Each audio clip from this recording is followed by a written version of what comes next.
Power of One. Today, I have the pleasure of speaking with Rebecca Rhynhart. She is the city controller.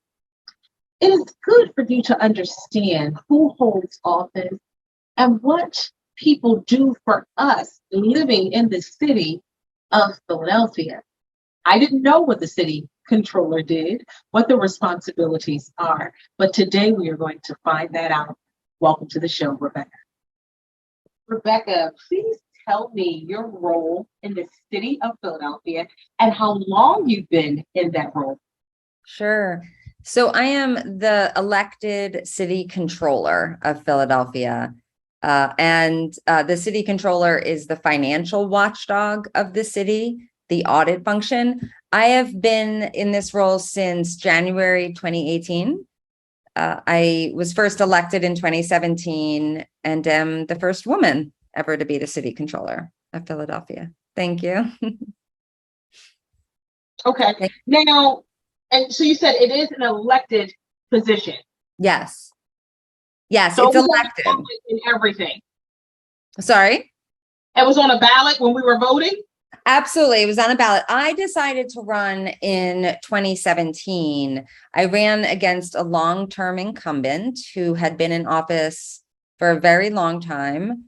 And I decided to run for office after working for the city of Philadelphia for about 9 years. I worked in various financial roles for the city. I was the city treasurer. I was the budget director. But I really just saw a lot from within city government that needed to change to have government truly work for people. And I felt that in order to disrupt things in a positive way, but to disrupt things the way they needed to be disrupted to make Philadelphia truly work, or to have the voice I needed to run for office. So I decided to run. It's citywide elected position. I ran against, I'm of course a Democrat, but I ran against the Democratic Party incumbent candidate. But I won, and I won with 58% of the vote. And a lot of people, I mean, most people that know anything about politics were very surprised that I won, because I am not the traditional candidate. I've never run for office before. My background isn't in politics, but I really love the city and just felt and feel that we need good leaders in office. So I ran for office and I was on the ballot in 2017 and I won. And then I won again in last year in 21. I was unopposed for my reelection. It's amazing. Thanks. Because I mean, I vote. I do. I vote when it's time to vote. I'm sure. Yeah. And I'm going to be honest. Sometimes I see names and I'm like, oh, okay. So I just vote for the names that I know of. And I know sometimes there are elected officials that I know and I work with, and I say, I can speak to their work. So I'm going to vote for them. Right. But I do think that it's oftentimes there are people on the ballot that we don't know about and we don't really hear great things about. I'm sitting back and I'm saying to myself, you have poverty in the city of Philadelphia and you have so much gun violence in the city of Philadelphia. And then I'm saying, does this all tie in? And then I'm just thinking city controller. And I never knew what the city controller did for the city of Philadelphia. Mm-hmm. It's not something that I hear about all the time. So can you please tell the viewers what your day-to-day tasks are? Yeah. Sure. So as the city controller, I'm the financial watchdog. So I'm the audit function of the city. And I'll go into a little bit more detail about what that is. But I've also really leaned into issues that go far beyond the traditional role of the controller's office, which is why my office has come up in terms of gun violence, because we've done a lot of work around what works in other cities and what the city of Philadelphia should be doing, because we can do better than we're doing right now. And there are strategies that work. So that is why my office has really gotten involved in issues beyond just financial auditing, because I feel strongly that I want to do everything I can possibly do to help with this crisis that the city's in. In terms of your question, which is the day-to-day responsibilities, the core function of my office is that audit function. So what that means is my staff look at every department of the city, and there's close to 50 departments. So everything from streets department, police department, parks and rec, library, DHS, behavioral health, and we audit it. So we look at the revenues and expenses. We make sure that the numbers tie together at the very basic level. And then we also do performance audits, which are deeper dives into operations of the city. So we did a special audit on the parking authority to see why more money wasn't going to the school district, because every dollar that is spent at the parking authority is a dollar that doesn't go to the schools, because they have to send their excess money over to the schools. And then my office also does investigations. We do investigations into procurement issues, if vendors aren't following the rules. And I know that sounds a little dry, but it's really important because it kind of brings back a little bit of memories for me when I was at Northwest Victim Services, and we would have those audits. And I'm not the number person, so I take my hat off to you, because I can't. That's why I had an accountant, and we were tied to each other's hit.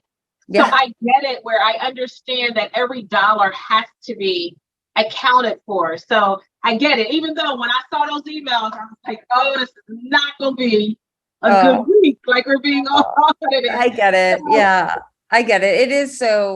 It seems so detail oriented. But in the bigger picture, when I can sort of take a step back and look at, okay, because I do understand the numbers, because I do understand the city's budget and have worked in it, I also can call out, hey, there's money over there that should be spent on the neighborhoods of our city that need libraries on the weekend, that need more rec programming. And why aren't they? And I can call out the city, for the mayor's administration, for not doing more. And so I think that, to me, that knowledge is power, and I can use my voice to hopefully create in the future a more equitable government, a government in our city that actually works for everyone. And right now it doesn't. So that is my overarching goal in life for Philly. That's excellent. And when you say that, does the city controller's office work with, and again, victim services is my love. Yeah. So there are 6 community-based agencies throughout the city of Philadelphia, and they're the Philly 6. They're dynamic. Northwest Victim Services being one of them. That's my first love. In servicing victims and co-homicide survivors, we are faced with so many financial challenges in helping those victims, and relocation is one of them. Is that something that the city controller's office can look at if the Philly 6 says, can we hold a meeting with you? Because under the Victims Compensation Program, if there was a victim or a co-homicide survivor, and the co-homicide survivor has to be a witness or a direct victim also, they can be reimbursed for up to $1,000. I do know there are some programs with the Philadelphia District Attorney's Office, but the Philadelphia District Attorney's Office is not going to get involved until someone was apprehended. There are sister agencies like Concelia, which I love, and I tap into them all the time. They have a program where a victim or a co-homicide survivor can utilize up to $2,000 moving costs and $500 emergency funding. Okay. But Rebecca, like, relocation is a huge need for victims. And then we want people, when they see something, to say something. But we're living in a time today, all of us are in fear because we're afraid to say something. It seems like there's no regard for human life. And if you see something, you're afraid to say something. So if community-based agencies or even community members were to express this need, would your office like actually take a step back and look to say, okay, is there something we can do to offer community-based agencies or offer some of these agencies that have preventative methods against violence? Yeah. So first, I'm always happy to meet and to discuss things because I want to be part of the solution and want to help lead to that solution. And the issue you're raising is very important right now, is the issue of just safety, of people feeling safe and people being safe. And with the homicide level and the gun violence level being where it is right now, the level of trauma in our communities, I think that we need real leadership right now. And that involves investing in the programs that work, investing in the communities, and having then some consequence for action as well. There needs to be some consequence for negative action, as well as investment into the communities at the same time. So relocation, absolutely, we should be looking at everything. The long term is we have to create safety in Philly, right? In all of our neighborhoods so that people don't need to get relocated. But the reality of the situation is that if someone is willing to cooperate and tell what they know, but then they're scared for their life, of course, they're not going to cooperate. They're not going to say what they know, because so I think we do have to figure this problem out, and getting reimbursed $1,000 is not helpful. You have to put the 1,000 up front, and it's only 1,000. I mean, like, then what happens? You just go right back to where you were. I mean, it doesn't seem well thought out in terms of how the city handles the situation. So I'd absolutely welcome the conversation and an attempt to figure out a better solution to that. Okay. Let's talk about poverty. Yeah. There are so many people living in poverty right now. What's going on with the economy now is outrageous. There are many people that have been affected. Does the city controller's office do anything as far as, or do any research as far as looking at the economy, how it has just affected so many people, how poverty has affected so many people, and how that all ties into gun violence? Yes, we do. Actually, we, following the pandemic, my office released a 4-part series on the impact of the pandemic and that on our city. And that ties into poverty, because what the pandemic did was increase wealth inequity. So it increased poverty and then increased the wealth of the very wealthy. And so it exacerbated problems that were already existing, but it made them worse. And poverty is a huge challenge to our city. We are the poorest large city in the country of the top 10 largest cities. We have 24% of our population living in poverty, and that impacts everything. I mean, food insecurity, housing insecurity. I mean, these are basic human rights, food and housing. So we absolutely need to solve that. And my office put out a plan related to the American Rescue Plan money. And I'll explain that. The American Rescue Plan money is the money that the federal government approved and sent to cities across the country. This was the Biden plan. And the city of Philadelphia got $1.4 billion. The majority of that has not yet been spent. Got 1.4, I know, 1.4 billion. And the school district got an additional billion.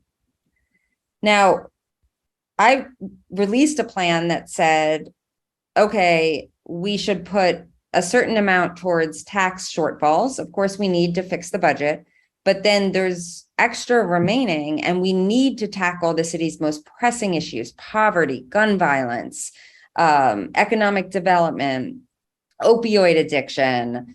These are issues. And the reason I didn't mention education is because education got a separate $1 billion. Okay.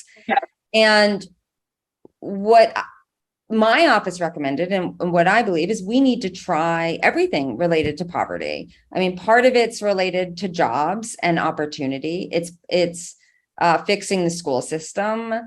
Basic income has been found to be highly successful in helping people get basic food and housing. And really, as a city, I think that so much of the poverty in our city comes from the city and the country's racist past, right? It comes from racist policies that deprived people, African-American people, of the right to acquire wealth, the right to a good education, the right to success. I mean, so it was, government created the problem.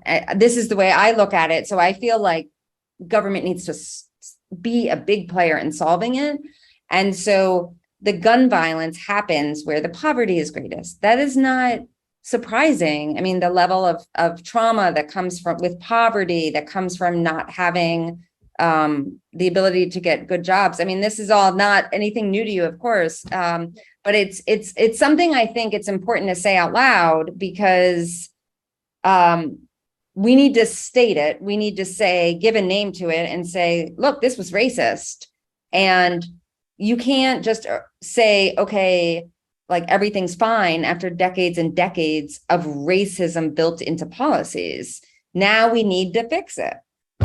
So in order to fix it, we need to give people opportunity. We have to help with wealth building, with jobs. We have to improve the schools, and we have to fix basic service inequity. Like my office did research and analysis on basic city services, for example, trash pickup. And we found that in the years leading up to the pandemic, so 2018, 2019, that on-time trash pickup was 93% or greater in Center City and Northeast Philly. And then West Philly, North and South Philly, it was between 65 and 75% on time. And there's no good reason for that, except for, right? Except for that's just the way it's been. That's not okay. We have to change that and fix it and clean up all of our streets and make a good city for everyone. And the city's amazing, but we need to, right? Our city's amazing, but we need to fix this, and we need to do what other cities have done on gun violence to fix the problem. And we can fix it, and we can treat the trauma, but we have to care for the city and invest and be there. So I agree. And Rebecca, what you said was very powerful. And sometimes we need to have those ugly, uncomfortable conversations. And like you said, call it the way it is. Mm-hmm. There are so many African Americans who have been affected by gun violence, just Mm-hmm. like over the last weekend. How heartbreaking it was to hear about a 40-year-old woman who's sweeping the playground, and she's caught in between the crossfire of a 14-year-old and probably other 14-year-olds that are shooting. And this is a young African-American woman who has children. It's horrible. But this is what I'm seeing. It's my young African-American men that are dying at an alarming rate and that are doing the shootings. And then over the last few years, it's been women and children. So remember, back in the day, women and children were off limits, but that's no more. But I agree, it's just disgusting. Some things that are taking place, and we have to name it. We have to acknowledge it. But some people don't want to have that ugly conversation. But it's time. It's there. and Right. everyone sees it, but people Mhm. are scared to speak about it. So I thank you so much for having that boldness to say what it is and speak that truth. Rebecca, Mhm. tell me something. We are, and I don't want to say we're living in dark times in Philadelphia, because there are amazing people doing amazing things Sure. in Yeah, Philadelphia. The crime that we had is it's horrible, but we still have amazing people in the city absolutely. of Philadelphia doing amazing things. And you are one of them. I am Oh, so thank you. happy that we connected. So tell me how you think Philadelphia can have a brighter future. Oh, I think Philadelphia can be a beautiful, safe city. I mean, I uh, see Philadelphia as having so much beauty, and it is really precious to me and all of our neighborhoods, the arts of our city, the culture of our city, our sports teams. We have so much amazing attributes of our city. And I think that what we need to do is create a safe city, create a city that has a future for everyone, that where our education system is working. I mean, I have a 12-year-old daughter, she's in 7th grade. And I just think that I want her to grow up in a Philadelphia that's better than what it is now. And I think we can do it. I think with the right leadership and the right strong courage in leadership, that we can get the city back on track and make it safe. And I would just say that to everyone out there, you mentioned the 40-year-old mom that was caught in crossfire. It's so horrible. And then it's so horrible that it's two 14-year-old boys. Yeah, I mean, that's yeah. one of the first things I thought about, my daughter being 12. Um, these are just traumatized kids that need so much help um, to deal with what they've experienced, right? So, but I do think it's possible to do this and to get the city back on track and to feel that love and passion for each other. Like, we're gonna get this. We're gonna fix it. We're gonna move forward. We're Philly resilient, and there's a better day.